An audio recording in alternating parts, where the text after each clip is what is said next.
I want to come out here, first of all, to tell you that Jay is prepared for all your questions and is very much looking forward to the session.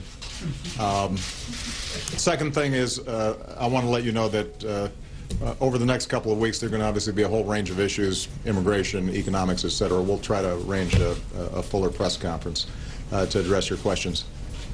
The reason I actually wanted to come out today is not to take questions, but to speak to an issue that obviously has gotten a lot of attention over the course of the last week, the issue of the Trayvon Martin ruling. I gave a preliminary statement right after the ruling on Sunday, but watching the debate over the course of the last week, I thought it might be useful for me to expand on my thoughts a little bit. First of all, I want to make sure that once again I send my thoughts and prayers as well as Michelle's to the family of Trayvon Martin and to remark on the incredible grace and dignity with which they've dealt with the entire situation. I can only imagine what they're going through, and it's remarkable how they've handled it. The second thing I want to say is to reiterate what I said on Sunday, which is there are going to be a lot of arguments about the legal issues in the case. I'll let all the legal analysts and talking heads address those issues. The judge conducted the trial in a professional manner. The prosecution and the defense made their arguments. The juries were properly instructed that in a case such as this, reasonable doubt was relevant, and they rendered a verdict. And once the jury's spoken, that's how our system works. But I did want to just talk a little bit about context and how people have responded to it and how people are feeling. You know, when Trayvon Martin was first shot, I said that this could have been my son. Another way of saying that is Trayvon Martin could have been me 35 years ago. And when you think about why, in the African-American community at least,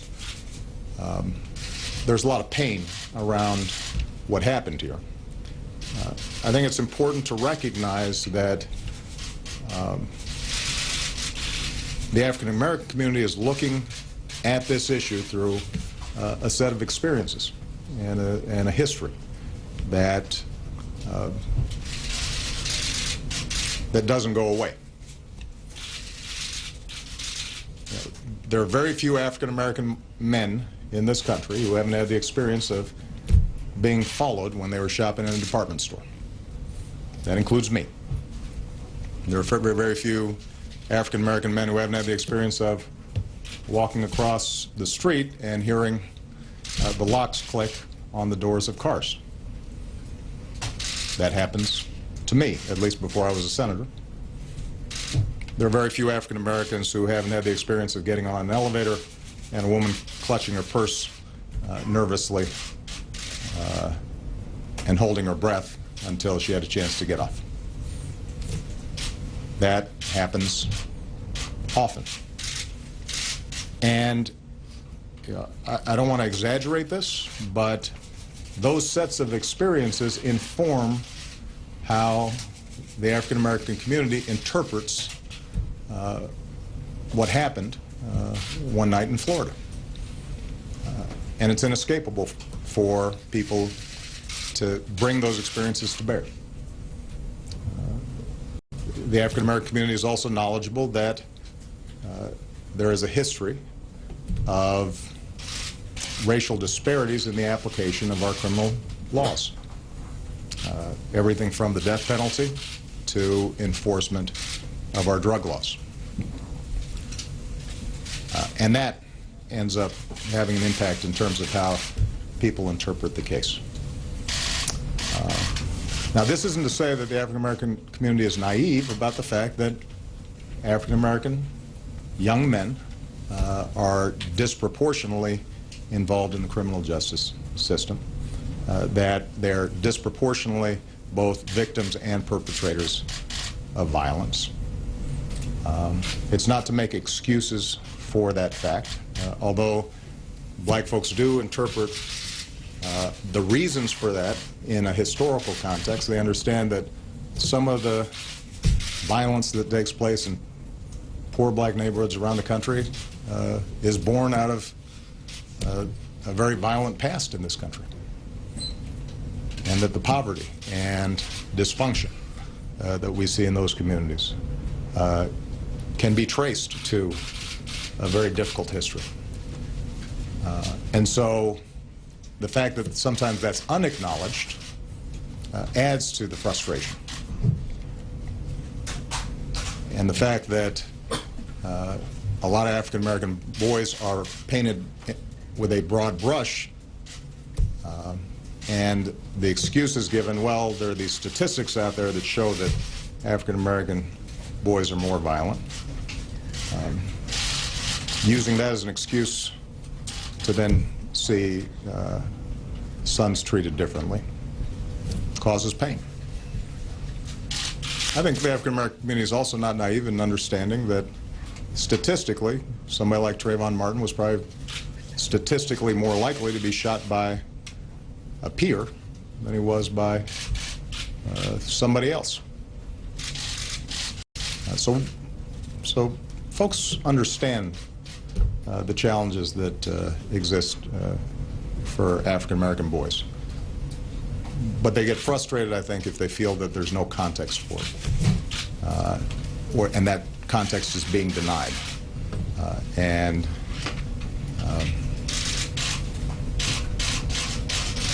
that all contributes, I think, to a sense that if a white male teen was involved in the same kind of scenario, that from top to bottom, both the outcome and the aftermath might have been different. Now, the question for me, at least, and I think for a lot of folks, is where do we take this? How do we learn some lessons from this and move in a positive direction? You know, I think it's understandable that there have been demonstrations and vigils and protests, and some of that stuff is just going to have to work its way through as long as it remains nonviolent. If I see any violence, then I will remind folks that that dishonors what happened to Trayvon Martin and his family. But beyond protests or vigils, the question is, are there some concrete things that we might be able to do? I know that Eric Holder is reviewing what happened down there, but I think it's important for people to have some clear expectations here. Traditionally, these are issues of state and local government. The criminal code and law enforcement is traditionally done at the state and local levels, not at the federal levels. That doesn't mean, though, that as a nation, we can't do some things that I think would be productive. So let me just give a couple of specifics that I'm still bouncing around with my staff. So we're not rolling out some 5-point plan, but some areas where I think all of us could potentially focus. Number one, precisely because law enforcement is often determined at the state and local level, I think it would be productive for the Justice Department, governors, mayors, to work with law enforcement about training at the state and local levels in order to reduce the kind of mistrust in the system that sometimes currently exists. You know, when I was in Illinois, I passed racial profiling legislation, and it actually did just two simple things. One, it collected data on traffic stops and the race of the person who was stopped. But the other thing was it resourced us training police departments across the state on how to think about potential racial bias and ways to further professionalize what they were doing. And initially, the police departments across the state were resistant, but actually they came to recognize that if it was done in a fair, straightforward way, that it would allow them to do their jobs better, and communities would have more confidence in them, and in turn be more helpful in applying the law. And obviously law enforcement's got a very tough job. So that's one area where I think there are a lot of resources and best practices that could be brought to bear if state and local governments are receptive. And I think a lot of them would be. And let's figure out, are there ways for us to push out that kind of training. Along the same lines, I think it'd be useful for us to examine some state and local laws to see if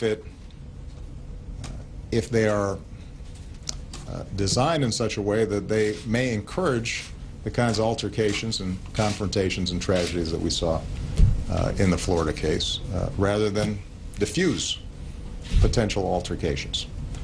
I know that there's been commentary about the fact that the stand your ground laws in Florida were not used as a defense in the case. On the other hand, if we're sending a message as a society in our communities that someone who is armed potentially has the right to use those firearms, even if there's a way for them to exit from a situation, is that really going to be contributing to the kind of peace and security and order that we'd like to see? And for those who resist that idea that we should think about something like these stand your ground laws, I just ask people to consider, if Trayvon Martin was of age and armed, could he have stood his ground on that sidewalk? And do we actually think that he would have been justified in shooting Mr. Zimmerman, who had followed him in a car, because he felt threatened? And if the answer to that question is at least ambiguous, then it seems to me that we might want to examine those kinds of laws.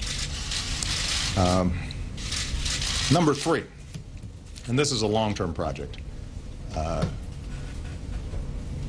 we need to spend some time in thinking about how do we bolster and reinforce our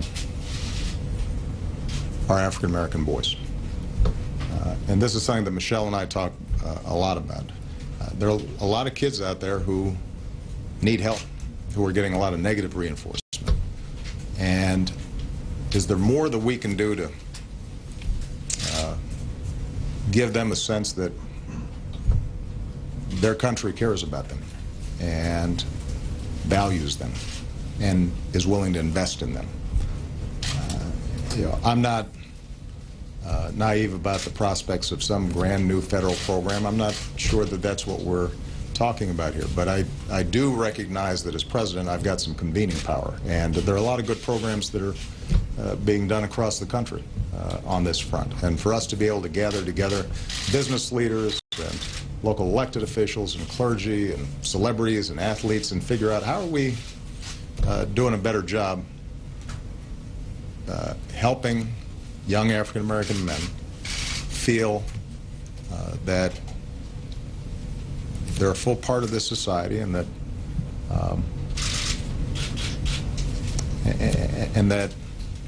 they've got pathways and avenues to succeed. I think that would be a pretty good outcome from what was obviously a tragic situation, and we're going to spend some time working on that and thinking about that. And then finally, I think it's going to be important for all of us to do some soul searching. There's been talk about, should we convene a conversation on race? I haven't seen that be particularly productive when politicians try to organize conversations. They end up being stilted and politicized, and folks are locked into the positions they already have. On the other hand, in families and churches and workplaces, there's the possibility that people are a little bit more honest, and at least you ask yourself your own questions about, am I wringing as much bias out of myself as I can? Am I judging people as much as I can based on not the color of their skin, but the content of their character? That would, I think, be an appropriate exercise in the wake of this tragedy. And let me just leave you with a final thought, that as difficult and challenging as this whole episode has been for a lot of people, I don't want us to lose sight that things are getting better. Each successive generation seems to be making progress in changing attitudes when it comes to race. Doesn't mean we're in a post-racial society. It doesn't mean that racism is eliminated. But you know, when I talk to Malia and Sasha, and I listen to their friends and I see them interact, they're better than we are. They're better than we were on these issues. And that's true in every community that I've visited all across the country. And so, you know, we have to be vigilant, and we have to work on these issues, and those of us in authority should be doing everything we can to encourage the better angels of our nature, as opposed to using these episodes to heighten divisions. But we should also have confidence that kids these days, I think, have more sense than we did back then, and certainly more than our parents did or our grandparents did, and that along this long, difficult journey, you know, we're becoming a more perfect union. Not a perfect union, but a more perfect union. All right? Thank you, guys. Now you can